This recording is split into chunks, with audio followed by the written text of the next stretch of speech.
धन्यवाद सर्वांचे.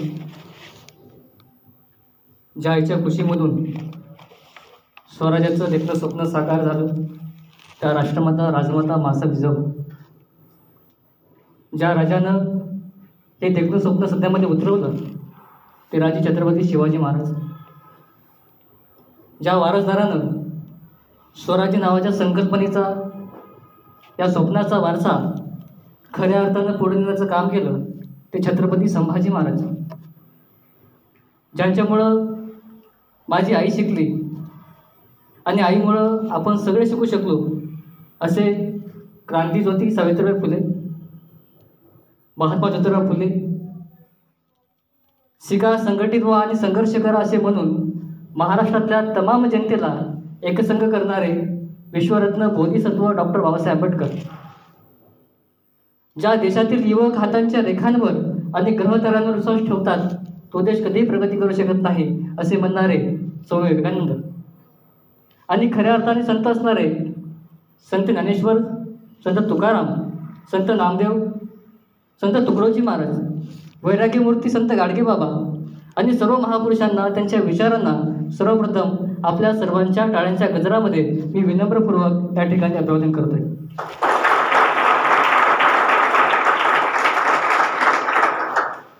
गुणवंत मागासवर्गीय मुलांचे शासकीय वसतिगृह या ठिकाणी आयोजित राष्ट्रमाता मासाहेब जिजाऊ आणि युवकांचे प्रेरणास्थान स्वामी विवेकानंद यांच्या जयंतीनिमित्त आयोजित आजच्या व्याख्यानाचे अध्यक्ष सन्माननीय इंगोले सर, मंचावरती ज्यांनी याआधी जिजाऊंचं कार्य, जिजाऊंचं चरित्र या ठिकाणी मांडलं, सखोल असं मार्गदर्शन ज्यांनी केलं असे आपल्या मार्गदर्शिका सन्माननीय माधुरी मॅडम, आजच्या या कार्यक्रमाला आयोजन या ठिकाणी लाभलेल्या मंचावरती विराजमान असलेल्या सन्माननीय लाकडे मॅडम, सहाय्यक आयुक्त समाज कल्याण कार्यालयाचे सन्माननीय करंगे सर, आणि ज्यांना उद्याचं भविष्य म्हटलं जाते पण ज्यांचा वर्तमान समजून घ्यायला कुणालाही वेळ नाही असे तुम्ही सर्व सळसळत्या रक्ताचे, जिवंत हृदयाचे आणि शाबूत डोक्याच्या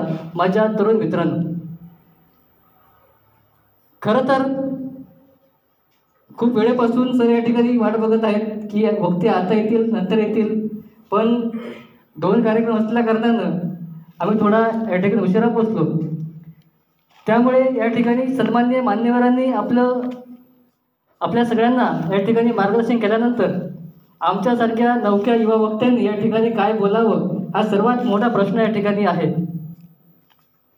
कारण खूप वेळेपासून कार्यक्रम आज सुरू आहेत सगळीचकडे, त्यामुळे जीबीमध्ये न बोलता एमबीमध्ये बोलण्याचा मी या ठिकाणी प्रयत्न करणार आहे. एका उदाहरणाच्या माध्यमातून मी माझ्या या विषयाची सुरुवात करणार आहे. एक छोटंसं कुटुंब होतं आणि त्या कुटुंबामध्ये एक छोटासा मुलगा आणि तिची आई हे राहत होते. परिस्थिती अत्यंत हालाकीची. आई दररोज दुसऱ्यांच्या शेतामध्ये कामाला जायची. त्यामधून जो काही रोजगार हातामध्ये यायचा त्यातून सुखाची मीठभाकरी खायची. सगळं काही आनंदामध्ये चाललं होतं. पण अचानक रात्रीची वेळ आणि अशा वेळेस मुलगा आईला म्हणतो की आई, मला उद्या जत्रेला जायचं आहे, मला उद्या सकाळी लवकर उठव. जत्रेला जायचं आहे त्याच्या अगोदर हा 8 तास पोरांनी धरला होता, पण जत्रेला जायचं म्हटल्यानंतर पोरांच्या हातांवरती किमान 10 रुपयाची नोट ठेवावी लागेल. पण ते 10 रुपये आणावे कुठून? त्या माऊलीच्या काळजामध्ये चर्र झालं. सर एवढ्यासाठी झालं की आपल्या कुटुंबावरती दुःखाचा डोंगर आणि 10 रुपये आणायचे तर आणायचे कुठून? आणि अशा वेळेस ती माऊली तिनं दिवडीतलं खुरपं हातामध्ये घेतलं, दुसऱ्या शेतामध्ये खुरपायला गेली. दिवसभर खुरपणं केलं, राबराब राबली. त्यातून जी काही मजुरी मिळाली ती मजुरी घेऊन ती घरी आली. रात्रीची वेळ होती. पोरगा आईला म्हणाला की आई, मला उद्या जत्रेला जायचं आहे, सकाळी लवकर उठव. पोरगं झोपी गेलं. सकाळी पोरगं लवकर उठलं, आंघोळ करायला गेलं. आईनं चुलीवरती दुधाचं पातेलं ठेवलं. एका बाजूला लाल निखाऱ्यावरती भाकरी करायला सुरुवात केली, भाकरी भाजायला सुरुवात केली. आणि अशामध्ये पोराची आरोळी घुमली. आई, मला जत्रेला जायला उशीर होतोय, मला जेवायला वाढ. आणि अशा वेळेस त्या माऊलीनं इकडं तिकडं बघितलं. दुधावरचं पातेलं चुलीवरचं गरमागरम झालं होतं, लालबुंद झालं होतं. ते पकडायला काहीतरी हवं होतं, पण सापडत नव्हतं. अशा वेळेस पोराची दुसरी आरोळी घुमली की आई, मला जत्रेला जायला उशीर होतोय, मला जेवायला वाढ. आणि त्या माऊलीनं कसलाही विचार न करता ते गरमागरम लालबुंद झालेलं पातेलं एकामेक बोटाने पकडलं. चर त्याची चटका बसला, चटका पार काळजापर्यंत पोचला, चटका सोसवेना. आणि अशा वेळेस पोराची तिसरी आरोळी घुमली की आई, मला जेवायला वाढ, मला उशीर होतोय.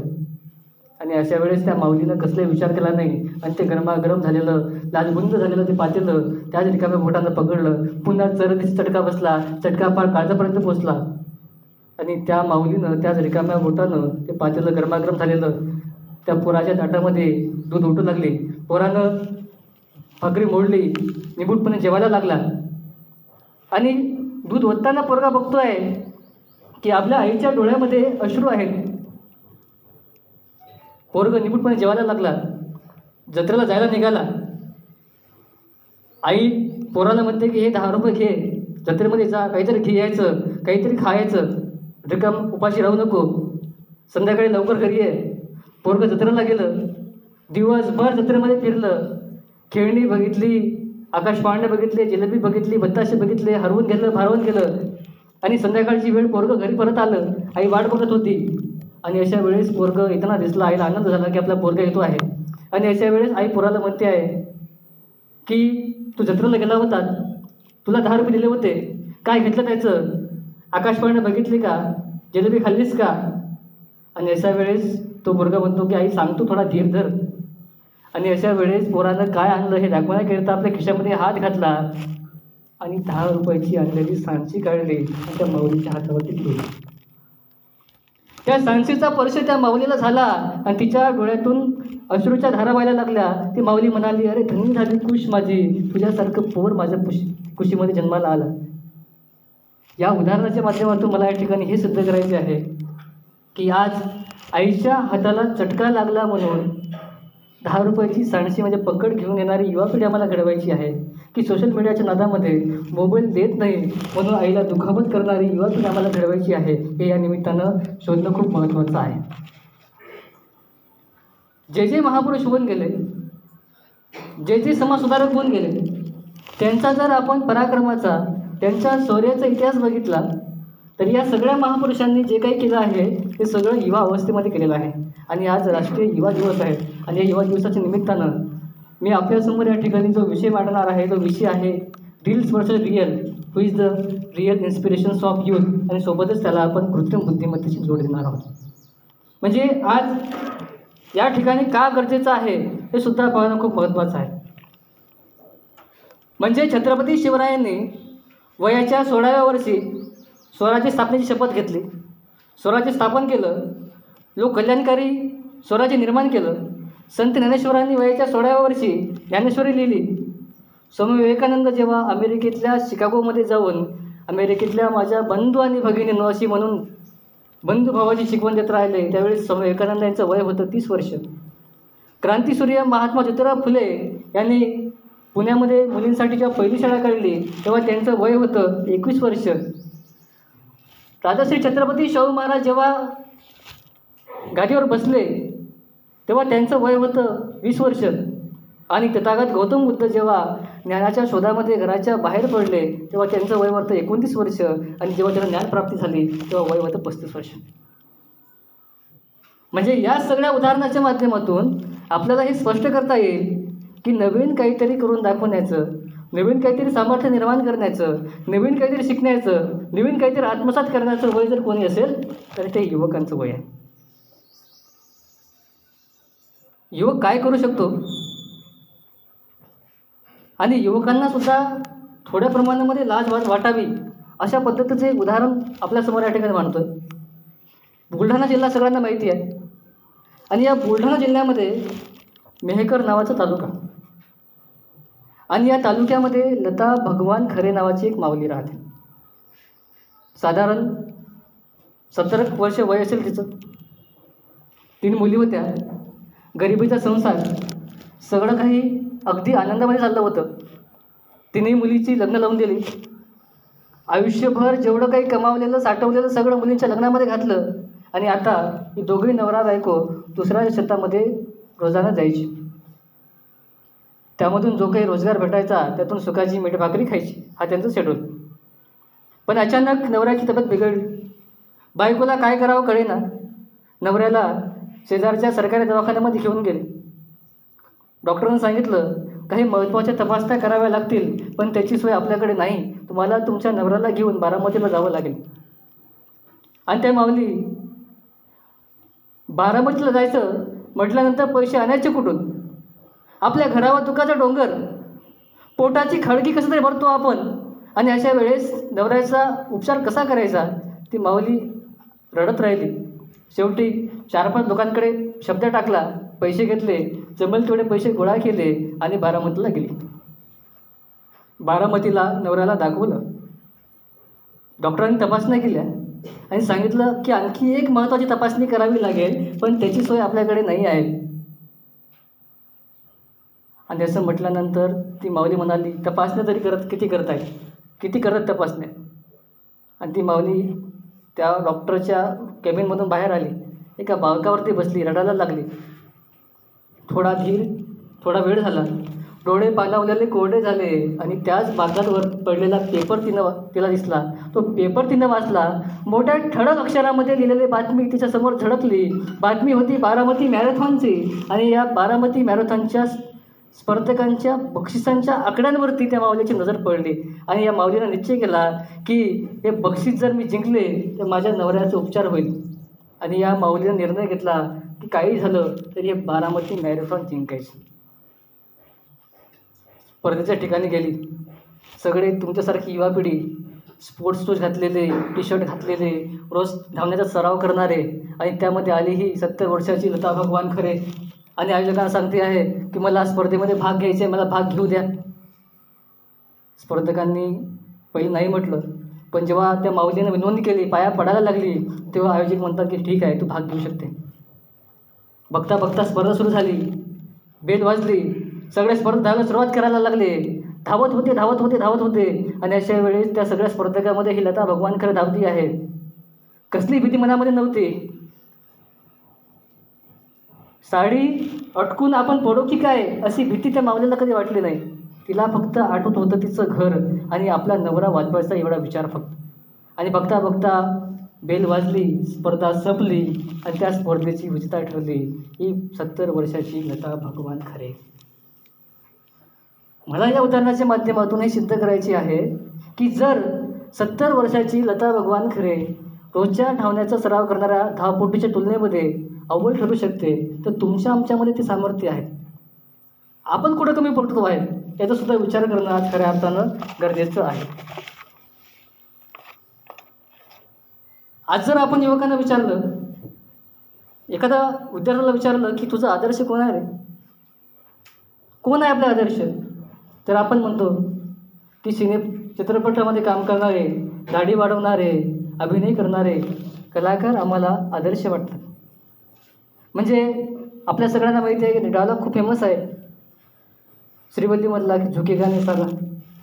बरोबर आहे ना सगळ्यांना? म्हणजे ते वाकडी टिकडी पोझिशन करून असं गळ्यावरती हात फिरून झुकेगा नहीं साला म्हणणारा तो पुष्पा आम्हाला हिरो वाटतो, आदर्श वाटतो. पण ज्यांनी आमच्यासारख्या युवकांकरिता, मुलींसाठी ज्यांनी पहिली शाळा सुरू केली तो महात्मा फुले आम्हाला आदर्श वाटत नाही. ज्यांनी रयतेचं स्वराज्य निर्माण केलं ते छत्रपती शिवाजी महाराज आम्हाला आदर्श वाटत नाही. मोफत सक्तीचं शिक्षण करणारे कर्मवीर भाऊराव पाटील आम्हाला आदर्श वाटत नाही. आम्हाला आदर्श कोण वाटतात? तर तो कबीर सिंग, तो अल्लू अर्जुन, तो अर्जुन रेड्डी हे आम्हाला आदर्श वाटतात. म्हणजे आज आमची युवा पिढी कुठं भरकटत चालली आहे हे सुद्धा बघणं खूप महत्त्वाचं आहे. कुठला तरी महान कवीनं असं म्हटलं होतं की कुठल्या तरी महान विचारकानं असं म्हटलं होतं की तुमच्या देशातल्या युवकांच्या ओठांवरती कुठलं गाणं आहे ते मला सांगा, मी तुमच्या देशाचं भविष्य सांगतो. कुठलं गाणं आहे आमच्या युवकांच्या ओठांवरती? तुला फिरवीनं माझ्या गाडीवर, पेट्रोल उधारीचं, बाईक मित्राची आणि म्हणतो तुला फिरवीन माझ्या गाडीवर. मी अनेक कार्यक्रमाला जात असतो आणि एक कवी संमेलन होतं आणि त्या कवी संमेलनामध्ये एक तरुण कवी उठून उभा राहतो आणि म्हणतो की सर, मला माझ्या कवितेच्या माध्यमातून माझ्या भावना व्यक्त करायच्या आहेत. आयोजकाला वाटलं की याला काय भावना व्यक्त करायच्या आहेत. तो म्हणतो, किती मारू मी हाका ग, किती मारू मी हाका, या जगामध्ये नाही माझी आता कुठेही शाखा. ज्याच्यासाठी तुम्ही म्हटला होता ती तरुण कवयित्री उभी राहिली आणि म्हणाली की सर, हे सगळं मला उद्देशून बोलायला लागला, मला सुद्धा याला उत्तर द्यायचं आहे. आणि ती म्हणाली, कशाला करतो उलट्या सुलट्या बाता रे, तुझ्यासारखे किती घुलवले असंच येता जाता रे. म्हणजे आमची युवा पिढी आज काय विचार करायला लागली हे सुद्धा या निमित्तानं पाहणं, त्यापासून बघणं खूप महत्त्वाचं आहे. मला तर कधी कधी असा प्रश्न पडतो की सध्याच्या घडीला जे काही जाहिराती तुम्हाला दाखवल्या जातात, सध्या जाहिरातीचा जमाना आहे. तुमचं खणखणीत नाणं तुम्हाला वाजवून बाजारामध्ये विकता आलं पाहिजे. म्हणजे जंगली रवी पे आवना महाराज असे म्हणणारे आणि जंगली रमीच्या माध्यमातून इतके पैसे जिंकले तितके पैसे जिंकले असे म्हणून युवकांना जुगाराच्या आहारी लावणारी जाहिरात ते युवकांसाठी काय आदर्श ठरणार आहे. बोलो युवा केसरी, एकीकडे आपण म्हणतो की नशामुक्त अभियान, व्यसनमुक्ती अभियान आपण राबवायला लागलो, समाज कल्याण पुढाकार घेते आहे, सामाजिक न्याय पुढाकार घेत आहे. आणि अशा वेळेस बोलो युवा केसरी करणारे ते अजय देवगण सांगतात ते आमच्यासाठी आदर्श आहेत का. म्हणजे आम्ही कुठल्या व्यक्तीकडून कुठला आदर्श घेणार आहोत हे सुद्धा या निमित्तानं तपासून बघणं खूप महत्त्वाचं आहे. प्राचीन काळामध्ये खूप जाहिराती व्हायरल व्हायच्या. तुम्हाला माहिती आहे का, कुछ तो तुफानी करते जाहिरात पाहिली सगळ्यांनी. टर्की आगे जीते, ऋतिक रोशनची जाहिरात पाहिली. म्हणजे ज्या वेळेस आपल्या देशामध्ये उसाचा रस असेल, लस्सी असेल, नारळाचं पाणी असेल, याला डिमांड होती, पण कोल्ड्रिंक्सचा कहर नव्हता. पण कुठला तरी पाश्चिमात्य पेय आपल्या देशामध्ये येतो आणि अख्खं मार्केट कव्हर करतो, कुछ तो तुफानी करते हे दाखवून. जेव्हा देशामध्ये क्रिकेट नावाच्या खेळाची क्रेज होती आणि अशा वेळेस फुटबॉल काय असते हे दाखवण्याचं का केलं गेलं ते म्हणजे लाईफ बॉय हे जहा तंदुरुस्ती आहे वहा. म्हणजे लाईफ बॉयच्या माध्यमातून फुटबॉल खेळणारी पोरं दाखवली गेली आणि ही फुटबॉलची पोरं आणि फुटबॉलची क्रेज दाखवली गेली. म्हणजे या सगळ्या उदाहरणाच्या माध्यमातून मला हे सांगावंसं वाटेल की आपल्याला, आपण जरी युवक असताना मोठ्या प्रमाणामध्ये आज आपल्याला काळानुसार परिवर्तन करणंसुद्धा खूप महत्त्वाचं आहे. राजा हिंदुस्थानी पिक्चर नुकताच लॉन्च झाला होता. करिश्मा कपूर खूप फॉर्ममध्ये होती. मी तुम्हाला तुमचे आदर्श सांगायला लागलो. सध्या करिश्मा कपूर खूप फॉर्ममध्ये होती आणि अशा वेळेस लक्स नावाच्या कंपनीनं करिश्मा कपूरला ॲम्बॅसेडर बनवलं आणि करिश्मा कपूर जाहिरात करायला लागली, मेरी खूबसूरती का राज लक्स. बरोबर आहे. मला एक सांगा, 2020मध्ये आपल्या देशामध्ये कोरोनासारखी भयंकर महामारी होती आणि याच्यामध्ये सगळं लॉकडाऊन होतं. अनेकांच्या नोकऱ्या गेल्या, अनेकांचे व्यापार ठप्प झाले, अनेक कुटुंब उद्ध्वस्त झाले.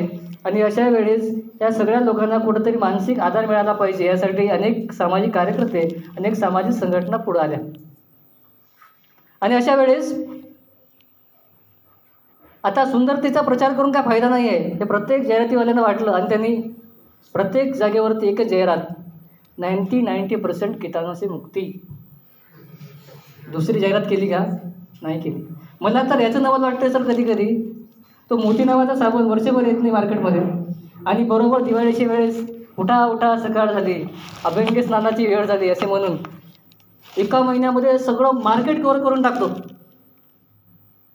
बरोबर आहे ना. म्हणजे बाजारामध्ये काय विकतं, शेतामध्ये काय पिकतं याच्यापेक्षा बाजारामध्ये काय विकतं याला खूप डिमांड आहे. त्यामुळे आपल्याला काळानुसार काही नवीन गोष्टीसुद्धा शिकणं महत्त्वाचं आहे. नोकिया नावाची कंपनी आपल्या सगळ्यांना माहिती आहे. ज्या कंपनीनं जगामध्ये 47% मार्केट कव्हर केला होता, जी कंपनी टॉपमध्ये कंपनी होती, पण या कंपनीनं परिवर्तन नाकारलं. काय नाकारलं? परिवर्तन नाकारलं. त्यामुळे आज नोकिया नावाच्या कंपनीचं अस्तित्व झिरो झालेलं आहे. टायटन नावाची कंपनी असेल. म्हणजे आपल्याला काळानुसार बदलाव्या लागतील आणि नवीन गोष्टी शिकाव्या लागतील. आता हे झालं जाहिराती संदर्भात.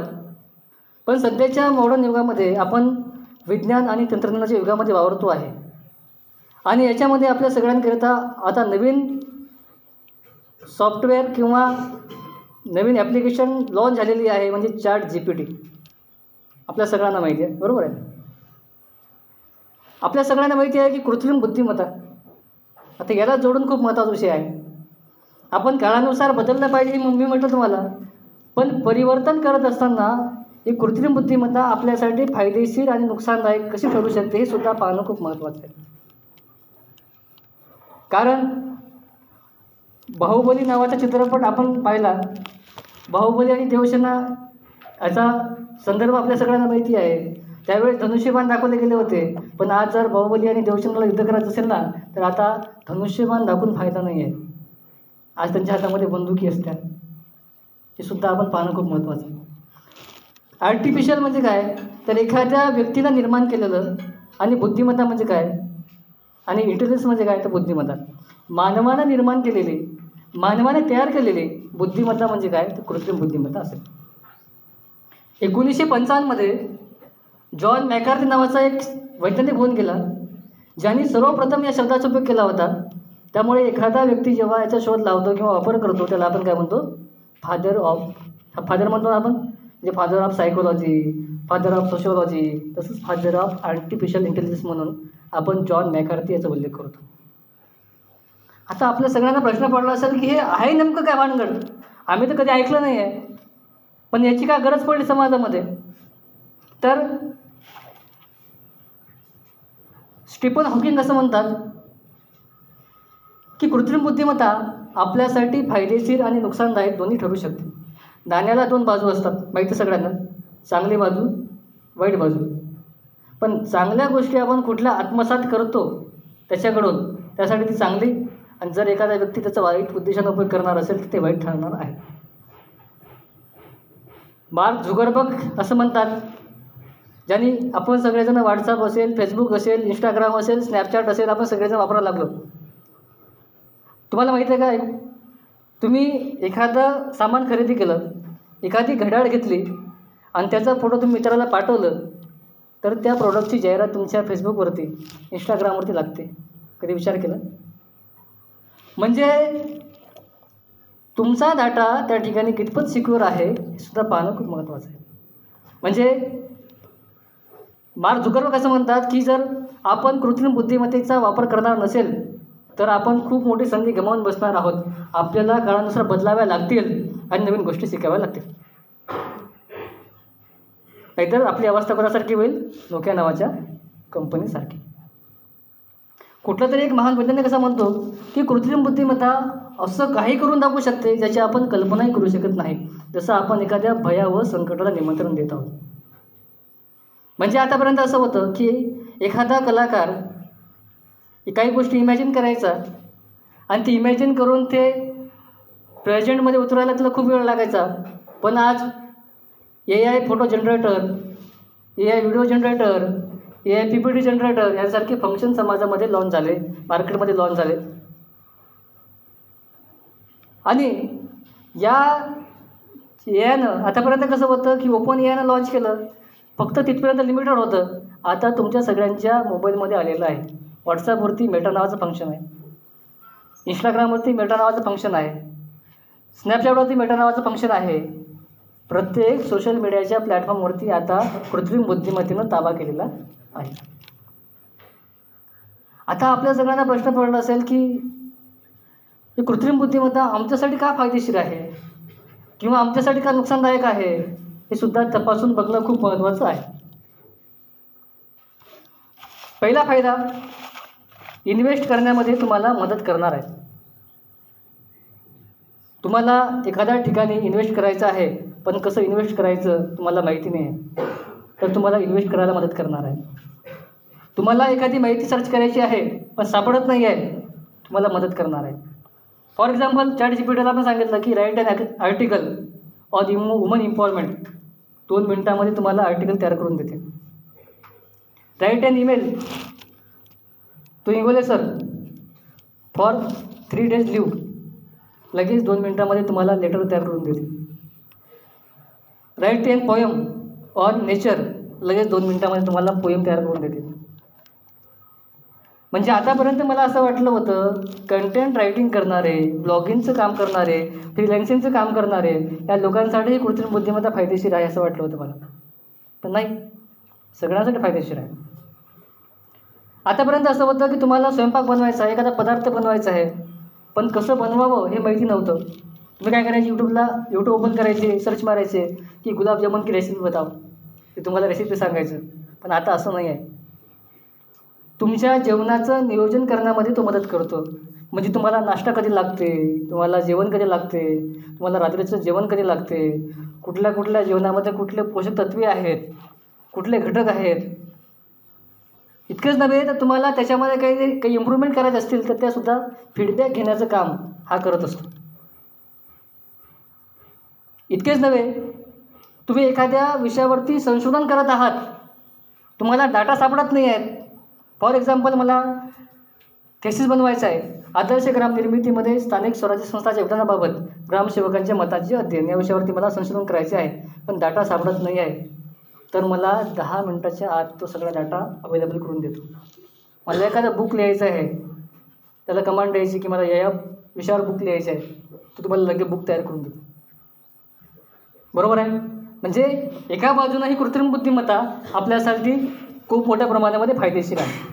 आतापर्यंत असं होतं, तुम्हाला एखादा मजकूर ट्रान्सलेट करायचा आहे, पण ट्रान्सलेट कसं करायचं यासाठी तुम्हाला थर्ड पार्टी ॲप्लिकेशनमध्ये गुगल ट्रान्सलेटवरती जायचं काम पडत होतं. पण आता जेव्हापासून GPT आली तेव्हापासून तुम्हाला थर्ड पार्टी ॲप्लिकेशनचा आधार घ्यायचं काम पडत नाही, ट्रान्सलेट करून देते. मेंटल हेल्थ सपोर्ट देण्याचं काम करतो. म्हणजे सध्याच्या जडणघडणीमध्ये किंवा सध्याच्या वर्तमान युगामध्ये लहान लेकरापासून तर म्हाताऱ्या माणसापर्यंत प्रत्येकाला काउन्सिलिंगची गरज आहे, समुपदेशनाची गरज आहे. अनेक जण डिप्रेसमध्ये आहे, कामाचा वर्कलोड प्रचंड वाढलेला आहे, आणि अशा वेळेस प्रत्येकाला असं वाटतं की आपल्याला कोणतरी मानसिक आधार देणं खूप महत्त्वाचं आहे. आणि अशा वेळेस मेंटल हेल्थ सपोर्ट देण्याचं काम हे कृत्रिम बुद्धिमत्ता करते. उदाहरण सांगतोय, समजा एखादं ऑफिस आहे आणि त्या ऑफिसचा बॉस किंवा वरिष्ठ मेन अधिकारी तुमच्या कर्मचाऱ्यांसोबत चांगला संवाद करत असेल, पण काही कारणास्तव एखाद्या दिवशी तो चिडचिड करायला लागला, तर कर्मचाऱ्यांच्या मनामध्ये निगेटिव्ह विचार निर्माण व्हायला सुरुवात होतात की आज साहेबांचं काहीतरी बिनसलं. बरोबर आहे. पण अशा वेळेस निगेटिव्ह विचाराचं पॉझिटिव्ह विचारामध्ये कन्व्हर्जन करण्याकरिता कॉग्निटिव्ह बिहेवियरल थेरपी जी आहे, CBT याला आपण म्हणतो, ही CBT देण्याचं काम किंवा मेंटल हेल्थ सपोर्ट देण्याचं काम ही कृत्रिम बुद्धिमत्ता करते. एखाद्या महिलेवरती कौटुंबिक हिंसाचार झाला, तिला न्यायालयीन माहिती हवी आहे, कायदेशीर मार्गदर्शन हवं आहे, पण भेटत नाही आहे. अशा वेळेस कायदेशीर सल्ला आणि मार्गदर्शन देण्याचं काम, व्हर्च्युअल लिगल असिस्टंट म्हणून काम करण्याचं काम कृत्रिम बुद्धिमत्ता करते. म्हणजे कुठल्या कुठल्या कायद्यामध्ये कुठले प्रोव्हिजन्स आहेत, शिक्षेचं प्रावधान काय आहे, कुठली कलम कुठं लागते, IPC CRPC काय आहे, या सगळ्या बाबतीमध्ये सखोल मार्गदर्शन करण्याचं काम ही कृत्रिम बुद्धिमत्ता करते. तुम्हाला तुमच्या आवडीनुसार माहिती प्रोव्हाइड करते. तुम्हाला कुठल्या गोष्टी आवडते, तुमच्या आवडीनिवडी काय आहेत हे चेक करते. तुम्ही एक विचार केला का कधी, तुम्ही तुमच्या इंस्टाग्रामवरती, तुमच्या यूट्यूबवरती, तुमच्या फेसबुकवरती जे व्हिडिओज येतात तुमच्या आवडीचेच येतात ना सगळे, बरोबर आहे. तुम्ही जे व्हिडिओ बघतात रोज तेच येतात. कारण काय, त्याच्यामध्ये एक अल्गोरिदम फिक्स केलेला आहे. म्हणजे हे सगळं तुम्ही ट्रॅक करते की तुम्हाला कुठल्या गोष्टी आवडतात आणि त्याच गोष्टी तुम्हाला प्रोव्हाइड करण्याचं काम हे सोशल मीडियाचे प्लॅटफॉर्म करते. म्हणजे प्राचीन काळामध्ये कसं व्हायचं की रणमैदानावरती लढाया खेळल्या जात होत्या, पण आता इंस्टाग्राम, फेसबुक, व्हॉट्सअप, स्नॅपचॅट याच्यावरती किंवा जे PUBG आहे, PUBG असेल, फ्री फायर असेल, याच्यावरती आता लढाया खेळणं सुरू आहे, बंदुकीच्या गोळ्या फायर करून. म्हणजे आमची पिढी कुठं भरकट चालली आहे हे सुद्धा पाहणं खूप महत्त्वाचं आहे. आता आपण फायदे पाहिले, आता नुकसानसुद्धा पाहणं खूप महत्त्वाचं आहे. शैक्षणिक क्षेत्रामध्ये खूप मोठ्या प्रमाणामध्ये हे परिणाम करणार आहे भविष्यामध्ये. म्हणजे कसं, कोरोना यायच्या अगोदर शिक्षण व्यवस्था पूर्ण ऑफलाईन होती. होती, शिक्षण ऑफलाईन होतं. नंतर कोरोना आला, लॉकडाऊन लागलं आणि सरकारनं असं ठरवलं की आता गुगल मीट असेल, झूम असेल, स्काईप असेल, वेबएक्स मीट असेल, या प्लॅटफॉर्मवरती तुम्हाला ऑनलाईन शिक्षण अवेलेबल करून देण्याचा प्रयत्न केला गेला. मोबाईलच्या माध्यमातून आपण जवळ आलो. म्हणजे आजच्या परिस्थितीचा आपण विचार केला तर मातीच्या भिंतींना आज सिमेंटचा ओलावा आलेला आहे, पण माणुसकीचा ओलावा जो आहे तो पापुद्रे उडावे तसा गुण गेलेला आहे. अपार्टमेंट, मोठमोठे बिल्डिंगा बनलेल्या आहेत. खेड्यामध्ये एखादं व्यक्ती मरण पावला असेल तर झटकन माहिती मिळते, बरोबर आहे. पण शेजारच्या फ्लॅटमध्ये एखादी बाई मरण पावली असेल, एखादा व्यक्ती मरण पावला असेल, शेजारच्याला माहिती नसते. म्हणजे आपण तंत्रज्ञानाच्या युगामध्ये आपण जवळ आलो असेल, पण तरी आज आपण कुठं चाललो याचा विचारसुद्धा करणं खूप महत्त्वाचं आहे. त्यामुळे एक महान कवी असं म्हणतो, या झोपड्यात आली वाहून गटारे, या झोपड्यात आली वाहून गटारे, चिखलात हुंदक्याच्या माणूस शोधतो मी, कोलालात साऱ्या माणूस शोधतो मी, गर्दीत माणसाच्या माणूस शोधतो मी. म्हणजे आज आपला माणूस कुठं हरवलेला आहे या तंत्रज्ञानाच्या युगामध्ये, आमची युवा पिढी कुठं हरवलेली आहे हे सुद्धा पाहणं खूप महत्त्वाचं आहे. इतकेच नव्हे मित्रांनो, तुमच्या प्रायव्हसीचा जो मुद्दा आहे, म्हणजे आज आपण काय करतो की आपला जो डाटा आपल्याकडे अवेलेबल आहे, आपले फोटोज आहे, व्हिडिओज आहे, आपण सोशल मीडियावरती व्हायरल करतो, सर्रास व्हायरल करतो. पण समोरचा व्यक्ती त्या फोटोजचा, त्या व्हिडिओजचा कुठल्या उद्देशाने वापर करणार आहे हे आपल्याला माहीत नाही. सध्याच्या घडीला फक्त असं होतं, आता एखाद्या मुलाला, एखाद्या मुलीला ब्लॅकमेल करायचे आहे तर तो काय करायचा, पूर्वीच्या काळामध्ये वेगळ्या पद्धतीनं ब्लॅकमेल करायचा, पण आता तसं राहिलं नाही. आता काय राहिलं माहिती आहे का, इकडून फोटो उचलायचा, इकडून फोटो उचलायचा, मर्च करायचा आणि त्याच्यावर कमांड द्यायची, ती कमांड दिली की तसं व्हिडिओ बनवून देते. काय म्हणजे ही कृत्रिम बुद्धिमत्ता जेवढी फायदेशीर आहे आपल्यासाठी तेवढीच धोकादायक सुद्धा आहे. म्हणजे न्यूक्लिअर एनर्जी आपल्या सगळ्यांना माहिती आहे. हिरोशिमा नागासाकीवर काय झालं होतं, बॉम्बस्फोट झाला आणि हिरोशिमा नागासाकी सगळं नष्ट झालं. आता गवती उगवत नाही. ज्याप्रमाणे न्यूक्लिअर एनर्जी संपूर्ण जगाला उजेडी देऊ शकते आणि संपूर्ण जगाचं विध्वंस देखील करू शकते, त्याचप्रमाणे ही कृत्रिम बुद्धिमत्ता आहे. तुम्ही जर करिअरसाठी, स्पर्धा परीक्षेसाठी, शिक्षण घेण्यासाठी, चांगल्या गोष्टीसाठी जर याचा वापर करत असाल ना, तुमच्यासाठी 100% चांगली आहे. पण जर तुम्ही चुकीच्या पद्धतीनं तिचा वापर करणार असाल तर हे धोकादायक आहे. मला एवढं कळते की या कृत्रिम बुद्धिमत्तेला इतकं माहिती नाही आहे तुम्ही कुठल्या उद्देशानं याचा वापर करणार आहात. मी तुम्हाला माहिती प्रोव्हाइड करते फक्त. आपण आपल्याकडे PPT जर असते, आज PPTच्या माध्यमातून डेमो घेतला असता, पण याला कदाचित भविष्यामध्ये जर संधी आली तर आपण तसं घेऊया. आता भविष्यामध्ये आता आपल्या सगळ्यांना माहिती आहे की दररोज आपल्याकडे पेपर येतात, इकडे येतात. पेपर किती जण वाचतात, हातवरती करा बरं एकदा. पेपर किती जण वाचतात, नाही वाचत, एक हातवरती आहे, 2 हातवरती आहे. भविष्यामध्ये एकच न्यूजपेपर असेल जो वायफायला कनेक्टेड असेल, ज्याला जाळता येणार नाही, ज्याला फाडता येणार नाही, ज्याला फेकता येणार नाही. भविष्यामध्ये अशी एक डस्टबिन असेल. आता डस्टबिन आहे प्रत्येकाकडे. इथं सामान एखादं चिप्सचं पॉकेट खाल्लं, चिप्स खाल्लं आणि वेपर्स आपण डस्टबिनमध्ये टाकतो, बरोबर आहे. पण त्या डस्टबिनवरचा स्कॅनर जे आहे ते स्कॅन करून तुमच्या घरामध्ये सामान संपलेलं आहे असं रिमाइंडर ते त्या समोरच्या सेलरला देईल, दुकानदाराला देईल की याच्याकडे हे सामान संपलेलं आहे आणि ती तुम्हाला विचारेल की तुम्हाला सामान पुन्हा हवं आहे का. तुम्ही जर म्हटलं हवं आहे, तुम्हाला काही सेकंदामध्ये घरपोच सुविधा ते अवेलेबल करून देतील. लोकांच्या आरोग्याच्या समस्या मोठ्या प्रमाणामध्ये निर्माण होतील भविष्यामध्ये. सध्याच्या घडीलाच शुगर असेल, BP असेल, थायरॉईड असेल, अनेक आजारांना आपण बळी पडत आहोत. पण भविष्यामध्ये यांसारखी सुद्धा बिकट परिस्थिती आपल्याला पाहायला भेटेल.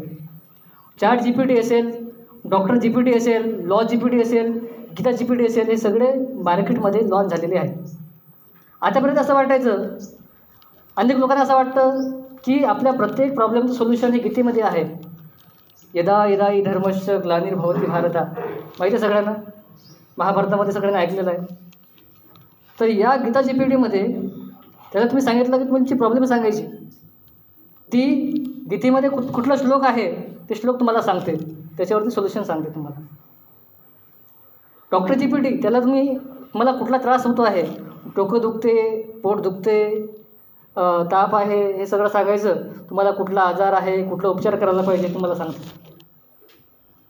म्हणजे मला या सगळ्याच्या माध्यमातून मला एक सांगायचं आहे की जो युवा नहीं करेगा आर्टिफिशियल इंटेलिजन्स का यूज, उनके करिअर का बल्ब हो जाएगा फ्यूज. म्हणजे आपल्याला त्याचा वापर करणं अनिवार्य आहे, पण फक्त चांगल्या गोष्टीसाठी.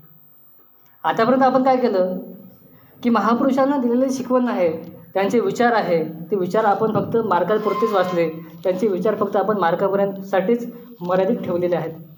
छत्रपती शिवाजी महाराज 4 मार्काला, छत्रपती संभाजी महाराज 3 मार्काला, तुकारामाचा अभंग 2 मार्काला, हे फक्त आपण मार्गापुरतं याचा वापर करत आलो आहे. पण हे महापुरुष फक्त मार्गापुरते मर्यादित ठेवता कामा नाही. एनर्जीचा फॉर्म्युला आपल्या सगळ्यांना माहिती आहे. Energy neither be created nor be destroy, it will be converted into one form to another form. एनर्जीला निर्माणी करता येत नाही आणि एनर्जीला नष्टसुद्धा करता येऊ शकत नाही. ती फक्त एका फॉर्ममधून दुसऱ्या फॉर्ममध्ये कन्वर्ट आपण करू शकतो, बरोबर आहे. तसंच महापुरुषांचं आहे. महापुरुषांचे विचार जे आहेत ते नव्याने निर्माण करता येऊ शकत नाही आणि नष्टसुद्धा करता येऊ शकत नाही. फक्त त्यांचे जे विचार आपल्यापर्यंत आहे ते विचार फक्त आपण एका पिढीकडून दुसऱ्या पिढीकडे ट्रान्सफर करू शकतो. त्यामुळे आज खऱ्या अर्थाने या महापुरुषांच्या विचारांना आत्मसात करण्याची गरज आहे. त्यांचे विचार खऱ्या अर्थाने समाजामध्ये रुजवण्याची गरज आहे. त्यामुळे या विचारपीठाच्या माध्यमातून आयोजकांनी मला या ठिकाणी बोलावलं आणि आमचा यथोचित सन्मान केला, त्याबद्दल मी या ठिकाणी आयोजकांचा आभार मानतो. तुम्ही आम्हाला ऐकून घेतलं त्याबद्दल तुमचे आभार या ठिकाणी मानतो आणि मी माझे लांबलेलं व्याख्यान या ठिकाणी थांबवतो. धन्यवाद. Thank you very much.